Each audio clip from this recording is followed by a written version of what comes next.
نے کبھی اپنے ارد گرد دیکھا ہے کہ کس طرح لوگ اپنے کاروبار میں مصروف ہوتے ہیں، اپنے معاملات میں ہوتے ہیں، تو جب اہل بیت اطہار کے غم کے ایام آتے ہیں تو غور کیجئے گا دائیں بائیں، جب ان کے غم کے ایام آتے ہیں تو روتے کون ہیں، اور جب ان کی خوشی کے ایام آتے ہیں تو خوش ہوتے کون ہیں؟ میں شیعہ سنی کی تو یار بات ہی نہیں کر رہا، میں تو بتا رہا ہوں جو دعویٰ کرتے ہیں کہ ہم سے بڑھ کر حضور کی اہل بیت سے محبت کرنے والا کون ہے؟ یہ کیسی محبت ہے تیری؟ انسان جس سے محبت کرتا ہے اس کو اپنے محبوب کے علاوہ نہ کچھ دکھائی دیتا ہے نہ کچھ سجائی دیتا ہے۔ پنجابی کا ایک شعر ہے کہ جو کسے دا عاشق ہوئے اسے دی گل کردا تے 100 مکر بہانے کر کے مرنے او دے ہی مردا۔ یعنی ایک طرف تو یہ دعوے ہو کہ ہم حضور کی اہل بیت کے محب ہیں، حضور کی آگ سے محبت کرنے والے ہیں، تو حضور علیہ السلام کی اہل بیت سے محبت کے بھی دعوے ہوں اور حضور کی آگ کے دشمنوں کے بھی قصیدے ہوں۔ نہیں سمجھے؟ یعنی کہ یہ ڈویلٹی نہیں چلے گی، یہ دوہرا معیار نہیں چلے گا۔ دورنگی چھوڑ دے، یک رنگ ہو جا، سراسر موت یا سنگ ہو جا، ایک کوئی پاسا رکھ لے ہیرے، یا کھیڑے یا رانجا۔ یہ نہیں ہو سکتا کہ حضور کی اہل بیت سے بھی محبت کے دعوے ہوں اور حضور کی آگ کے دشمنوں کے بھی ترانے ہوں، یا حضور کی اہل بیت کی طرف ہو جا یا حضور کے دشمنوں کی طرف ہو جا، یہ ڈویلٹی نہیں چلے گی۔ تو اللہ تعالیٰ نے آپ کو چن لیا ہے۔ یارو دنیا تو بے شمار ہے، بے شمار آپ کے ارد گرد ہے، لیکن اللہ نے آپ کو چن لیا کہ آپ وہ ہیں جو اہل بیت کے غم میں آنسو بھی بہاتے ہیں اور اہل بیت کی خوشی میں خوش بھی ہوتے ہیں۔ آپ چنیدہ لوگ ہیں، آپ چنے ہوئے لوگ ہیں۔ ایک بات کہہ دوں، یہ ممبر کے اوپر بیٹھ کے بات کرنے لگا ہوں سینہ چوڑا کر کے، کسی کو کوئی مسئلہ ہو تو میرے جانے کے بعد اگر مگر نہ کرے، میرے جانے کے بعد ایف بٹ نہ کرے، اگر جرت ہے تو مجھے ملے، میں اہل سنت کی 150 کتابوں سے یہ حدیث دکھا کے جاؤں گا۔ کسی نے جنتی دیکھنے ہونا، جنتی پکے جنتی، 100% جنتی، وہ ایک گارنٹیڈ جنتی، تو آؤ اس محفل میں آ کے آپ کو دیکھیں۔ نہیں سمجھے؟ آپ پکے جنتی ہیں۔ آپ کے نظر صاحب یہ تو آپ کا اپنا ذوق ہوگا، وہ میرا ذوق ہے، میری کیا اوقات ہے، میری کیا حیثیت ہے، میری کیا ذات ہے۔ تاجدار کائنات کا فرمان دیتا ہوں، حضور علیہ السلام کی حدیث دیتا ہوں، 150 سے زائد اہل سنت کی کتب میں یہ روایت موجود ہے۔ میرے آقا فرماتے ہیں کہ اللہ نے میری اہل بیت کے جو محب ہیں، جو غلام ہیں، جو دیوانے ہیں، جو پروانے ہیں، جو مستانے ہیں، ان پر جہنم کی آگ حرام کر دی ہے۔ یعنی دل میں اہل بیت کی حب ہو، دل میں اہل بیت کی محبت ہو، مودت ہو، تعظیم ہو، توقیر ہو، ادب ہو، احترام ہو، تو جائے جہنم میں۔ یہ ہو نہیں سکتا۔ اگر دل میں اہل بیت کی محبت ہے، 150 اہل سنت کی کتب دیتا ہوں، آگے چل کے یہ مسئلہ اور کھولوں گا۔ اگر اہل بیت کی حب ہے تو پھر جہنم نہیں، اگر جہنم ہے تو پھر مان لے کہ اہل بیت کی محبت نہیں۔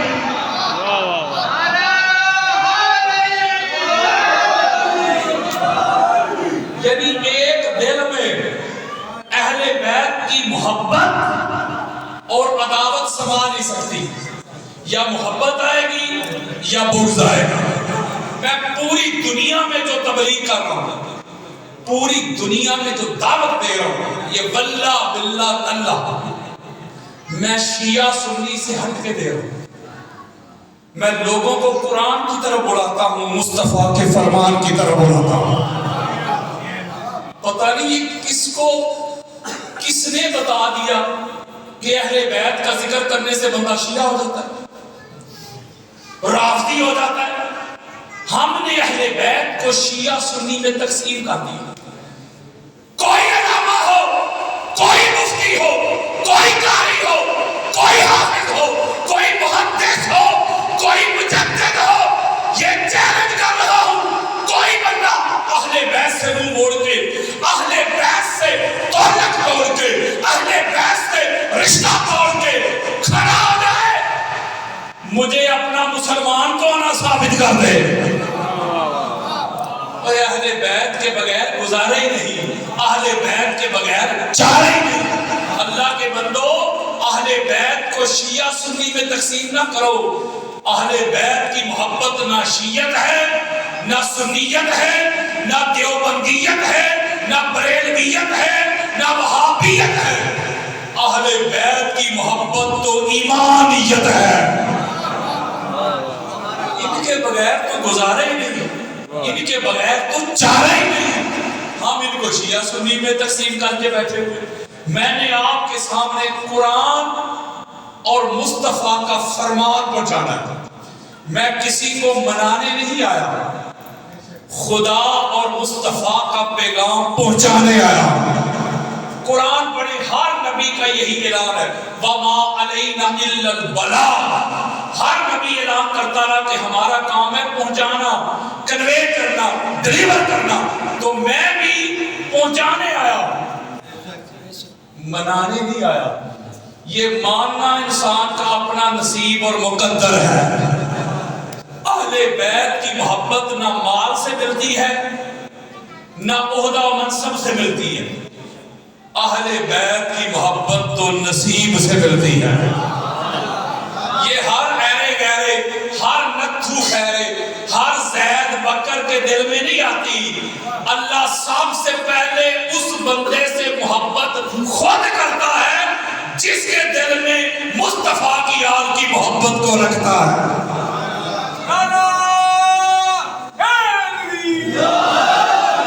قرآن مجید فرقان حمید کی سورہ کی بڑی معروف آیت مبارکہ نمل کی آیت نمبر 89 جو میں نے آپ کے سامنے تلاوت کی. اب ذرا توجہ میری طرف رکھیے. آپ لوگوں کا مہمان بھی سیالکوٹ سے ٹریول کر کے آیا، تو مہمان سمجھ کے میری باتیں سنیں. آپ ان ہستیوں کو ماننے والے ہیں جن سے بڑا مہمان نواز کائنات میں کوئی نہیں، اور جو قاتل کو بھی شربت میں لا دیتے ہیں، تو ان کو مانتے ہیں آپ. تو میں آپ کا مہمان بھی ہوں. اثر کرے نہ کرے سن تو لے میری فریاد. نہیں ہے داد کا طالب یہ بندہ ہے آزاد، اور انداز بیان گرچہ بہت شوق نہیں، شاید کہ تیرے دل میں اتر جائے میری بات. یہ جو آیا مبارکہ میں نے آپ کے سامنے تلاوت کی، یہ بڑی خاص بات ہے. اس میں اللہ رب العزت نے فرمایا کہ من جاء بالحسنۃ، قیامت کے روز جو شخص حسنہ لے کے آئے گا اس کو اللہ رب العزت کی طرف سے اجر ملے گا، اس کی جزا ملے گی، اس کا صلہ ملے گا. کس کا؟ وہ جو حسنہ لے کے آیا. من جاء بالحسنۃ، جو حسنہ لے کے آئے گا اللہ کی بارگاہ میں، اللہ پھر اس کو بہترین اس کا اجر دے گا، اس کا صلہ دے گا، اس کی جزا دے گا.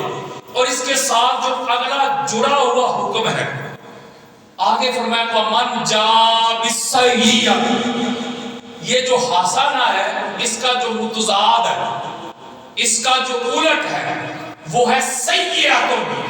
میں اور آسان کر دیتا ہوں. حسنہ ہم کہتے ہیں اردو میں نیکی، اور سیئۃ ہم کہتے ہیں گناہ.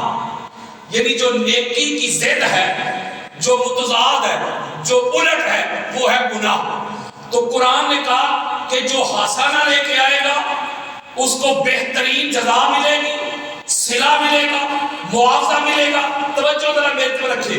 اور جو اس کا متضاد سیئۃ لے کے آئے گا فَكُبَّتْ وُجُوهُهُمْ فِي النَّارِ، تو اس کو منہ کے بل اللہ جہنم میں پھینک دے گا. یہ ہے اللہ کا قرآن. ہاتھ جوڑ کے سادات کے قدم چوم کے تبلیغ کرنے لگا. آپ وہ لوگ ہیں آپ سے اعلیٰ امام کسی کے نہیں. ذرا جاگو یار، آپ سے اعلیٰ عقیدہ کسی کا نہیں یار. تو اس لیے ذرا توجہ کے ساتھ سنیے گا. ہاتھ جوڑ کے تبلیغ کرنے لگا. قرآن کا فیصلہ، اللہ کا حکم، جو حسنہ لے کے آئے گا اسے جزا ملے گی، امان ملے گی، صلہ ملے گا، معاوضہ ملے گا. اور جو اس کا متضاد سیئۃ لے کے آئے گا وہ منہ کے بل جہنم میں پھینک دیا جائے گا. اگر آپ پڑھے لکھے دوست ہیں، قرآن مجید کا مطالعہ کریں تو قرآن مجید کے متعدد مقامات ایسے ہیں جس میں اللہ نے حسنہ کا ذکر کیا. سورہ الحدید اس کی آیت نمبر ہے 11 یہاں بھی اللہ رب العزت فرمائے من ذی یقرض اللہ قرضا حسنا. اللہ نے کہا کوئی تم میں ہے جو اللہ کو قرض دے. قرآن دے رہا ہوں یار، جو اللہ کو قرض دے. مولا کون سا قرض؟ فرمایا حسنا. یعنی اس مقام پہ اللہ نے جو ہم سے قرض مانگا ہے وہ کیا مانگا ہے؟ حسنا. قرآن مجید فرقان حمید کی ایک بڑی معروف آیت مبارکہ ہے، آپ کو یاد ہے. اس میں اللہ نے کیا فرمایا؟ لَقَدْ كَانَ لَكُمْ فِي رَسُولِ اللَّهِ أُسْوَةٌ حَسَنَةٌ. یعنی اس مقام پہ بھی اللہ رب العزت نے فرمایا کہ تمہارے لیے جو رول ماڈل ہے نا رسول اللہ کی، وہ کیا ہے؟ رسول اللہ کا اسوہ. کون سا؟ حسنہ. یعنی اس مقام پہ بھی حسنہ کا ذکر کیا. کوئی شیعہ ہو، کوئی اہل سنت ہو، کوئی دیوبند ہو، کوئی اہل حدیث ہو، جب وہ دعا کرتا ہے چاہے جنازہ پڑھے، چاہے ویسے جا کے دعا کرے قبرستان میں، یا نماز پڑھ کے دعا کرے، تو قرآن مجید فرقان حمید کی سورہ بقرہ اس کی آیت نمبر 201 ضرور پڑھتا ہے. وہ کیا ہے؟ ربنا آتنا فی الدنیا حسنہ. توجہ ذرا میرے طرف رکھنی ہے، آپ کا سینہ ٹھنڈا ہو جائے گا. سارا سال تڑپیں گے. یہ میں سینہ چوڑا کر کے جملہ کہہ رہا ہوں. ابھی تک وہ ماں بھی پیدا نہیں ہوئی جس نے جو مفتی پیدا کرنا ہے جو میری کئی بات کو رد کر دے.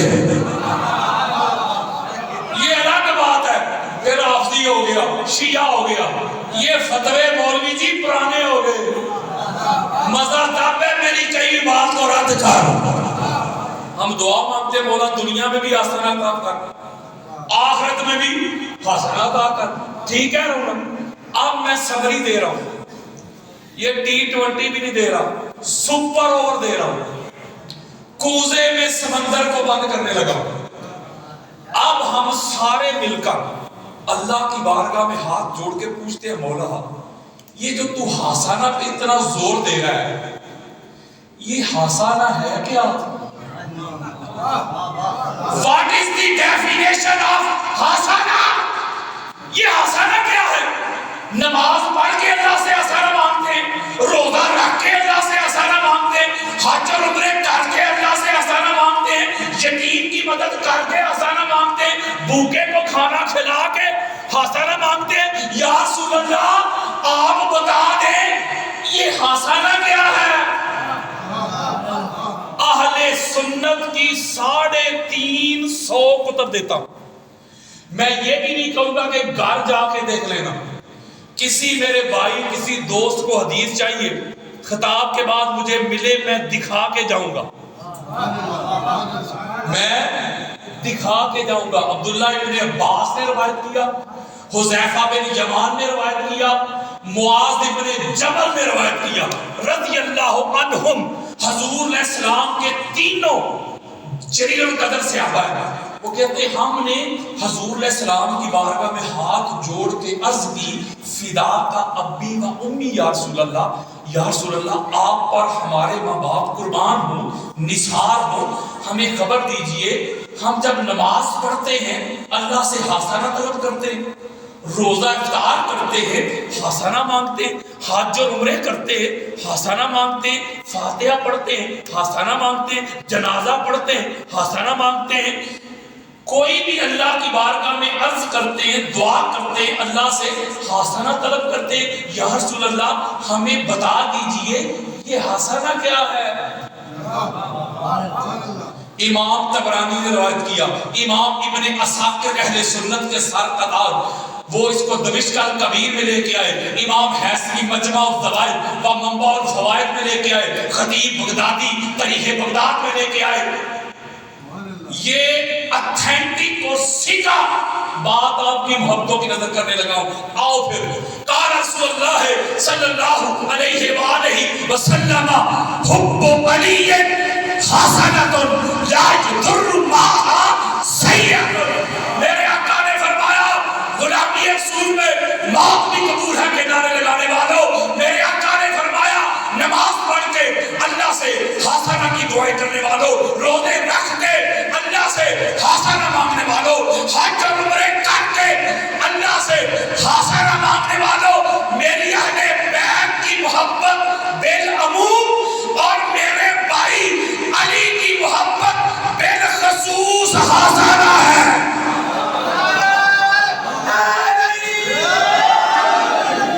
ابھی تو بات شروع ہوئی ہے، آگے آگے دیکھیے ہوتا ہے کیا. ذرا توجہ میری طرف رکھیے گا. میرے آقا فرماتے ہیں میری اہل بیت کی محبت، میری اہل بیت کی محبت، یہ کیا ہے؟ حسنہ. اور آگے جو جملہ ارشاد فرمایا لا یضر معها سیئۃ. میں نے قرآن مجید فرقان حمید سے دو آیات آپ کے سامنے پڑھی تھی، حسنہ اور اس کا الٹ سیئۃ. جو حسنہ لے کے آئے گا اسے جزا ملے گی، جو سیئۃ لے کے آئے گا جہنم میں پھینکا جائے گا. بولے یار اب حضور کیا فرما رہے ہیں؟ میرے آقا فرماتے ہیں میری اہل بیت کی محبت بالعموم اور میرے بھائی علی کی محبت بالخصوص یہ حسنہ ہے. یہ کیا ہے؟ میں اور آسان کر دیتا ہوں. حسنہ کہتے ہیں نیکی کو. ذرا صلوات پڑھیں شادمان بھائی آئے.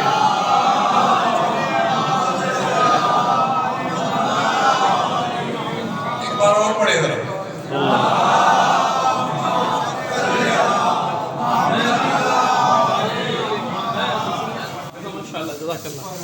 اس کا مطلب یہ ہوا کہ حضور کے فرمان کے مطابق اہل بیت کی محبت اور مولا علی علیہ السلام کا نام لے کے اس کو خاص کرتے ہوئے فرمایا کہ علی کی حب، علی کی محبت، میری آل کی محبت یہ حسنہ ہے. اور یہ حسنہ اگر بندے کے نامہ اعمال میں ہو، کون سی نیکی؟ نماز والی، روزے والی، حج والی، عمرے والی؟ وہ نہیں یار، وہ محبت اہل بیت والی. کوئی اللہ کا قرآن دے رہا ہوں، مصطفیٰ کا فرمان دے رہا ہوں اور سینہ چوڑا کر کے دے رہا ہوں. کوئی رد کر کے دکھائے کوئی بھائی کا لام. کیا بات ہے. یہ پلے ہو تو پھر دنیا کا کوئی گناہ انسان کا کچھ نہیں بگاڑ سکتا. نہیں نہ سمجھے؟ یعنی حب علی اور حب اہل بیت یہ ایسی نیکی ہے میرے آقا فرماتے ہیں اس کے ہوتے ہوئے کوئی گناہ انسان کا کچھ نہیں بگاڑ سکتا. بات پوری تو نہیں ہوئی. قرآن کی بھی دو آیات تھی نا، یہاں بھی دو ہی ہے. آگے میرے آقا فرماتے ہیں بغضہ سیئۃ لا تقوا معها حسنۃ. وہ اہل بیت کے منکروں کانوں کی کھڑکیاں کھول کے سنو، آنکھوں سے حسد، بغض، عناد، کینہ، عداوت کے پردے ہٹا کے سنو.